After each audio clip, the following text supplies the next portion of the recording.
और न्यूजीलैंड के बीच Dubai cricket stadium में खेला जा रहा है आखिरी मैच। न्यूजीलैंड ने टॉस जीतकर बैटिंग का किया फैसला।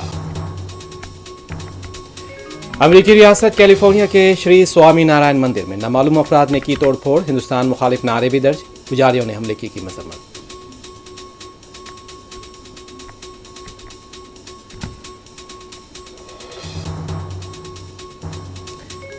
हैदराबाद से नागपुर जाने वाली बस आदिलाबाद में हादसे का शिकार। हादसे में 2 हलाक 10 जख्मी।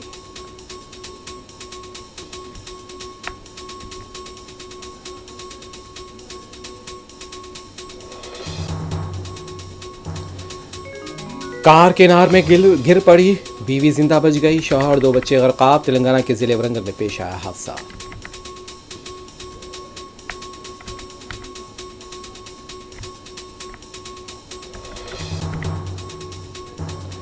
लंदन के मशहूर बिग बैन टावर पर एक नौजवान फलस्तीनी परचम लेकर चढ़ गया।